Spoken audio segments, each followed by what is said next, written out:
The Picture of Dorian Gray by Oscar Wilde. Chapter 18. The next day he did not leave the house, and indeed spent most of the time in his own room, sick with a wild terror of dying, and yet indifferent to life itself. The consciousness of being hunted, snared, tracked down, had begun to dominate him. If the tapestry did but tremble in the wind, he shook.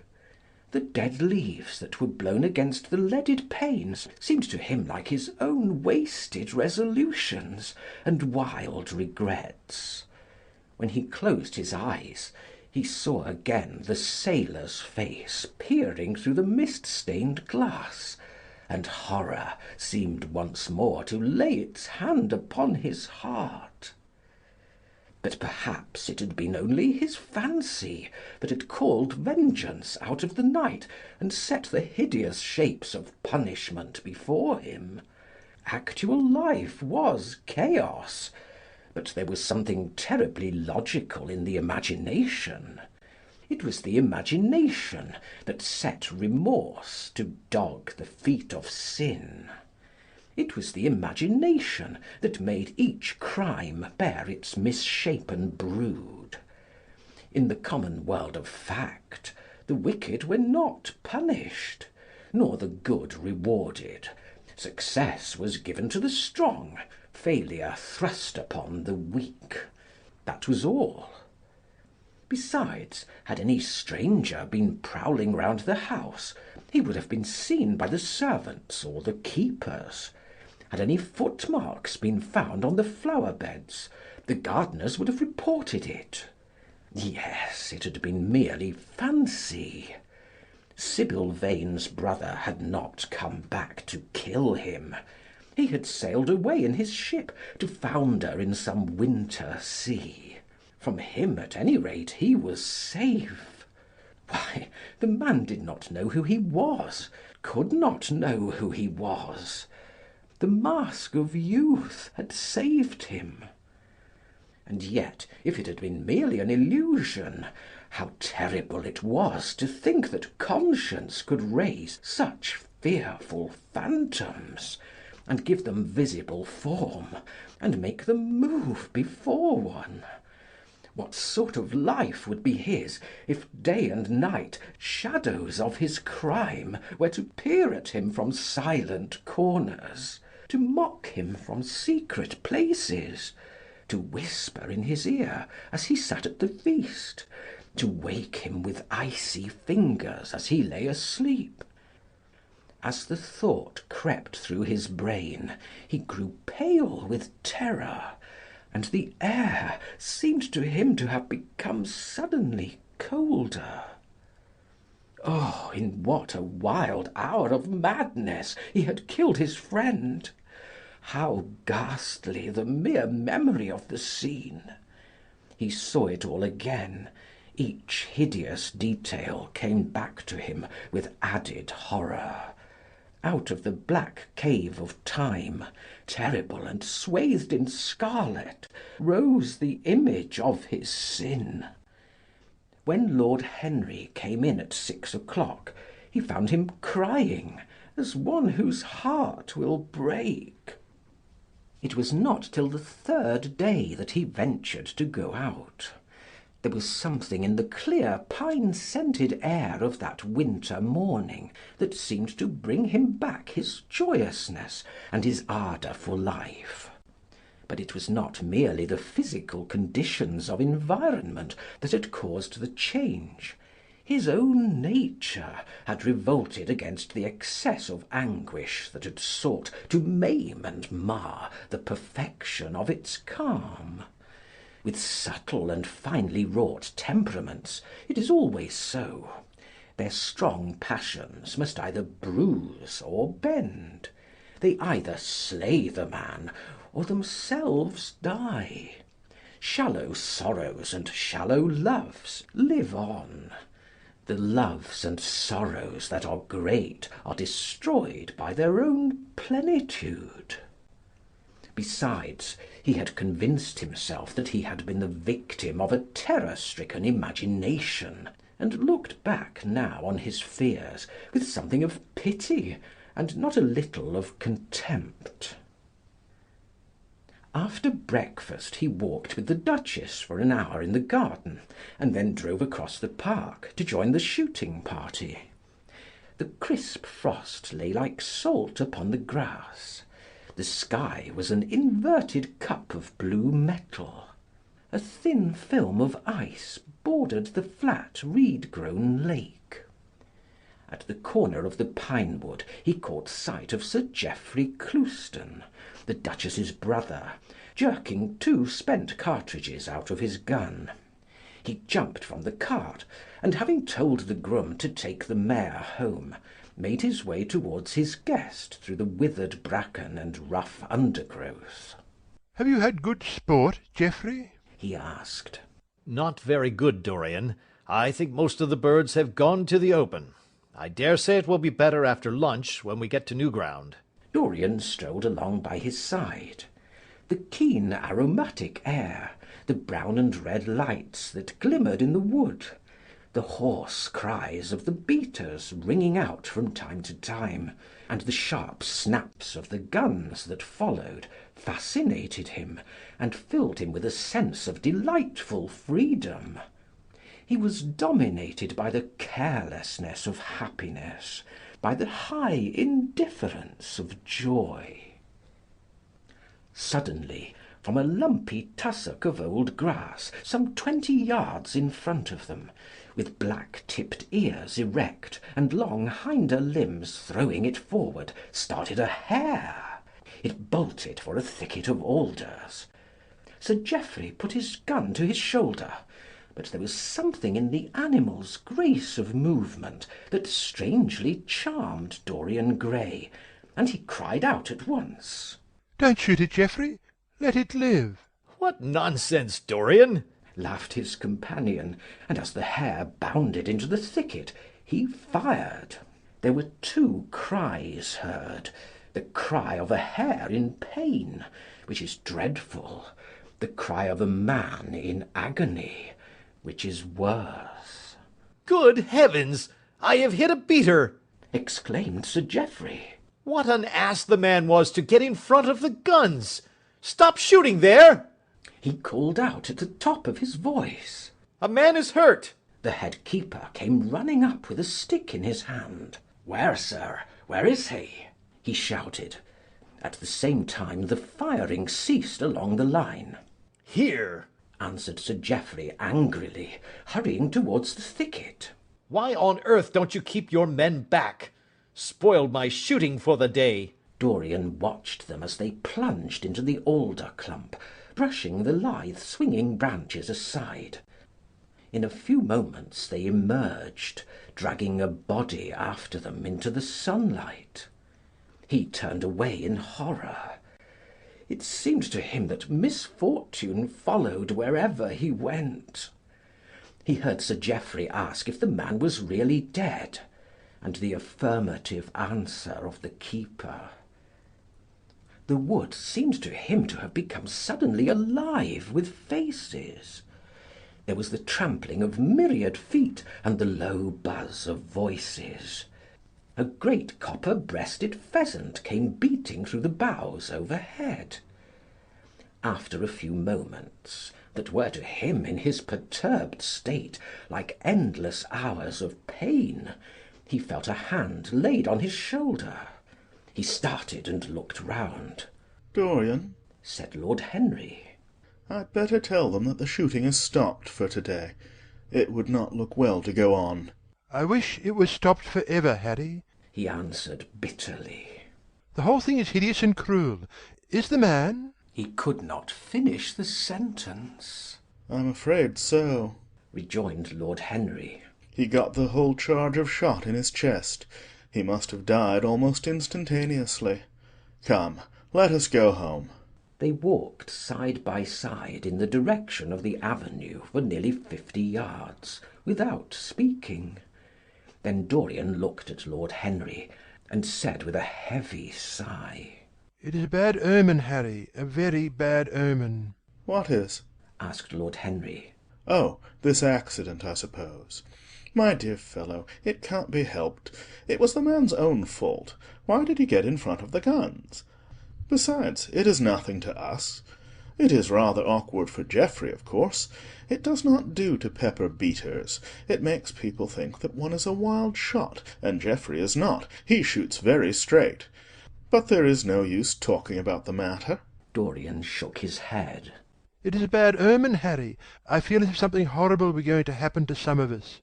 To myself, perhaps, he added, passing his hand over his eyes with a gesture of pain.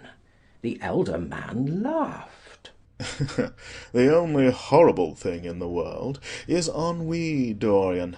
That is the one sin for which there is no forgiveness. But we are not likely to suffer from it unless these fellows keep chattering about this thing at dinner. I must tell them that the subject is to be tabooed.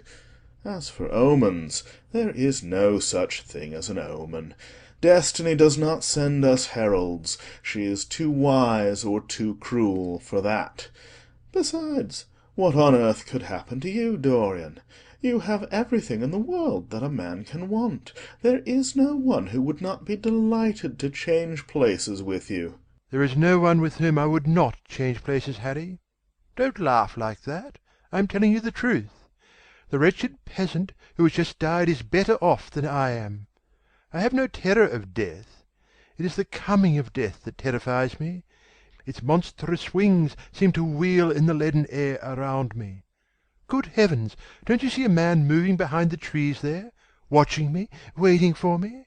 Lord Henry looked in the direction in which the trembling gloved hand was pointing. Yes? He said, smiling. I see the gardener waiting for you. I suppose he wants to ask you what flowers you wish to have on the table tonight. How absurdly nervous you are, my dear fellow. You must come and see my doctor when we get back to town. Dorian heaved a sigh of relief as he saw the gardener approaching. The man touched his hat, glanced for a moment at Lord Henry in a hesitating manner, and then produced a letter, which he handed to his master. Her Grace told me to wait for an answer, he murmured. Dorian put the letter into his pocket. Tell her Grace that I am coming in, he said coldly. The man turned round and went rapidly in the direction of the house. How fond women are of doing dangerous things, laughed Lord Henry. It is one of the qualities in them that I admire most. A woman will flirt with anybody in the world, as long as other people are looking on. How fond you are of saying dangerous things, Harry. In the present instance you are quite astray. I like the Duchess very much, but I don't love her. And the Duchess loves you very much, but she likes you less. So you are excellently matched. You are talking scandal, Harry, and there is never any basis for scandal. The basis of every scandal is an immoral certainty, said Lord Henry, lighting a cigarette. You would sacrifice anybody, Harry, for the sake of an epigram? The world goes to the altar of its own accord, was the answer. I wish I could love, cried Dorian Gray, with a deep note of pathos in his voice. But I seem to have lost the passion and forgotten the desire. I am too much concentrated on myself. My own personality has become a burden to me. I want to escape, to go away, to forget. It was silly of me to come down here at all. I think I shall send a wire to Harvey to have the yacht got ready. On a yacht one is safe. Safe? From what, Dorian? You are in some trouble. Why not tell me what it is? You know I would help you. I can't tell you, Harry, he answered sadly. And I dare say it is only a fancy of mine.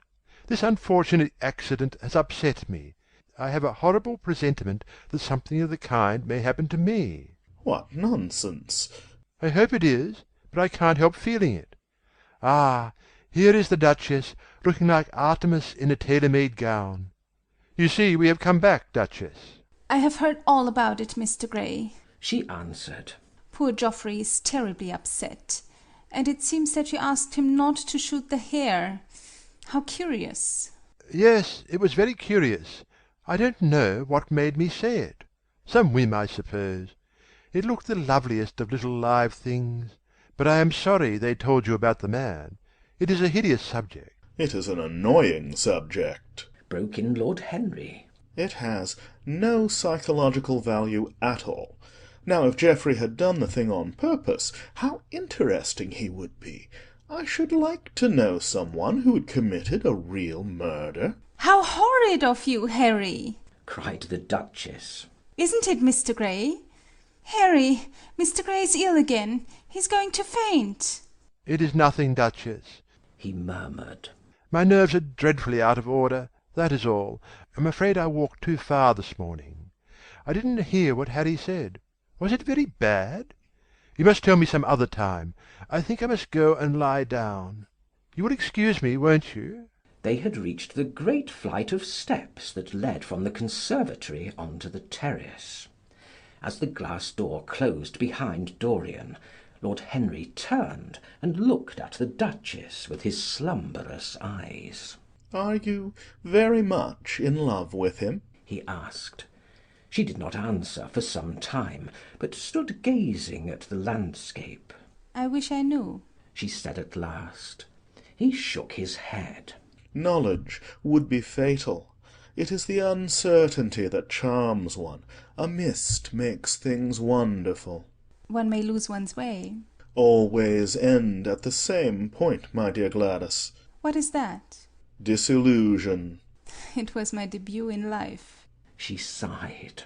It came to you crowned. I am tired of strawberry leaves. They become you. Only in public. You would miss them, said Lord Henry. I will not part with a petal. Monmouth has ears. Old age is dull of hearing. Has he never been jealous? I wish he had been. He glanced about, as if in search of something. What are you looking for? She inquired. The button from your foil. He answered.